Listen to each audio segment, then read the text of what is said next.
સુરતથી મહત્વપૂર્ણ સમાચાર સામે આવી રહ્યા છે। મળતી માહિતી મુજબ સુરતમાં બોમ્બ હોવાની અફવાથી સુરત શહેરમાં ખળબળાટ મચી ગયો છે। સુરતમાં બોમ્બ હોવાની અફવા ફેલાવી હતી। દિલ્હી કાર બ્લાસ્ટ પછી સુરત પોલીસ એલર્ટ પર છે। રાંદેર મેઇન રોડ પર ગણપતિ મંદિર પાસે બિનવારસી બાઇક મળી આવતા ચકચાર મચી છે। પોલીસ અને બોમ્બ સ્ક્વોડ તાત્કાલિક પહોંચ્યા છે ઘટના સ્થળે।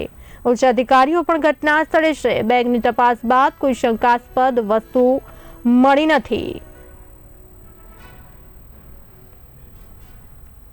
રાંદેર વિસ્તારમાં ગણેશ મંદિર આવેલ છે, તેની સામે ટ્રાફિકના પોઈન્ટ છે।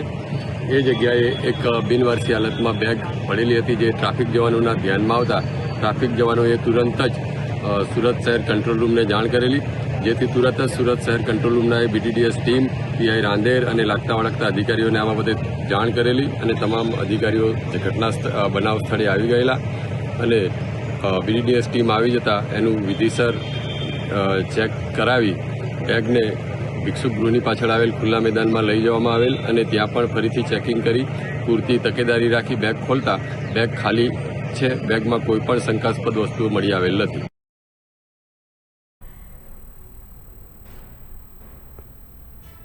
તો આ સાથે વધુ માહિતી આપવા માટે અમારા સંવાદદાતા રશ્મિ રાણા જોડાઈ ચૂક્યા છે લાઈન પર। રશ્મિજી, સુરતમાં બોમ્બની અફવાએ ખળબળાટ મચાવ્યો હતો સમગ્ર શહેરભરમાં, શું છે વધુ વિગત? જી, જે પ્રકારે દિલ્હીમાં બ્લાસ્ટની જે ઘટના બની ત્યારબાદ ગુજરાત પોલીસ એલર્ટ થઈ છે। તેને લઈને સુરત શહેરમાં પણ જે જાહેર સ્થળો હોય, મોટા શહેરો, જે ધાર્મિક સ્થળો જે છે તેવી જે ભીડભાડ વાળી જગ્યાઓ પર પોલીસ દ્વારા ચાપતો બંદોબસ્ત ગોઠવી દેવામાં આવેલો છે। જે શંકાસ્પદ વાહનો હોય કે જે વાહનોની અવર જવર જાતી સૌથી વધારે પ્રમાણમાં હોય, શંકાસ્પદ મુસાફરો જણાય તેવા લોકોનું જે ચેકિંગ કરવામાં આવી રહ્યું છે। તે દરમિયાન આજે જે કંટ્રોલ રૂમમાં એક કોલ મળ્યો હતો કે સુરતના રાંદેર વિસ્તારમાં ગણેશજીના મંદિર પાસેથી એક શંકાસ્પદ બેગ મળી આવી હતી। જે બેગની જે માહિતી મળતા જ જે સ્થાનિક પોલીસ તેમજ ઉચ્ચ અધિકારીઓ ઘટના સ્થળે દોડી આવ્યા હતા અને જે બોમ્બ સ્ક્વોડની ટીમને પણ ત્યાં બોલાવવામાં આવી હતી અને એ જે શંકાસ્પદ બેગ જે છે તેને ખુલ્લા મેદાન વિસ્તારમાં લઈ જવામાં આવી હતી અને ત્યાં બોમ્બ સ્ક્વોડની ટીમ, ડોગ સ્ક્વોડની ટીમ દ્વારા જે બેગની ચકાસણી કરવામાં આવી હતી। જો કે બેગમાંથી કોઈ પણ પ્રકારની એવી કોઈ શંકાસ્પદ જે વસ્તુ મળી આવી નથી, જેના કારણે પોલીસે તેમજ સ્થાનિકોએ રાહતનો શ્વાસ લીધો હતો। જેથી આ પ્રકારે જે બેગ મળવા બાબતે જે અફવા ફેલાઈ હતી, જેને લઈને એમાં કોઈ પણ શંકાસ્પદ વસ્તુ મળી નથી, જેના કારણે જે પોલીસે પણ હાશકારો અનુભવ્યો છે। જી રશ્મિજી, તો આ બેગ જ્યારે બેગની ચકાસણી કરવામાં આવી તો બેગમાંથી શું નીકળ્યું હતું? કોઈ દસ્તાવેજ કે કોની બેગ છે આ?